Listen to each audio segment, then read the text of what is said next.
Hello citizens, imagine this. ನೀವು mutual ಡಿವೋರ್ಸ್ಗೆ ಒಪ್ಪಿ settlement ಹಣ ಕೊಡ್ತೀರಾ. ಆದ್ರೆ ಆಮೇಲೆ ನಿಮ್ಮ ಸ್ಪೌಸ್ ನನಗೆ ಇನ್ನೂ 170 ಕೋಟಿ ಬೇಕು ಅಂತ ಡಿವಿ ಆಕ್ಟ್ ಕೇಸ್ ಹಾಕಿದ್ರೆ? ಯಾರಿಗಾದ್ರೂ ಎದೆ ಜಲ್ಲನ್ನುತ್ತೆ. ಧನಂಜಯ್ ರಾಠಿ ವಿ ರುಚಿಕಾ ರಾಠಿ ಕೇಸ್ನಲ್ಲಿ ಆಗಿದ್ದೇ ಇದು.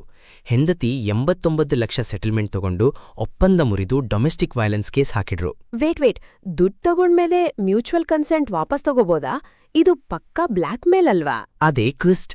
Section 13B of Hindu marriage act ಪ್ರಕಾರ ಕೊನೆಯವರೆಗೂ ಮ್ಯೂಚುವಲ್ ಕನ್ಸೆಂಟ್ ಇರಬೇಕು. ಇದನ್ನೇ ಬಂಡವಾಳ ಮಾಡಿಕೊಂಡು ಆಕೆ 8 ತಿಂಗಳ ಮೇಲೆ ಕೇಸ್ ಹಾಕಿದ್ಲು.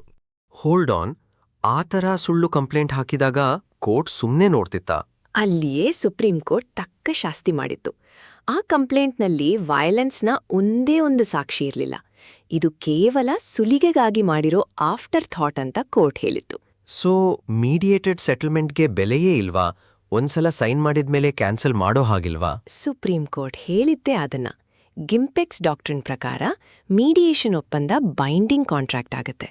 ಫ್ರಾಡ್ ಇಲ್ದೆ ಸುಮ್ನೆ ಮೈಂಡ್ ಚೇಂಜ್ ಆಯ್ತು ಅಂತ ಕ್ಯಾನ್ಸಲ್ ಮಾಡೋ ಹಾಗಿಲ್ಲ. ಆದ್ರೆ ಸೆಕ್ಷನ್ 13B ಪ್ರಕಾರ ಅವಳು ಕನ್ಸೆಂಟ್ ವಾಪಸ್ ತಗೊಂಡಿದ್ದಾಳಲ್ಲ, ಆಮೇಲೆ ಡಿವೋರ್ಸ್ ಹೇಗೆ ಸಿಕ್ತು? And this is where the Supreme Court dropped the hammer.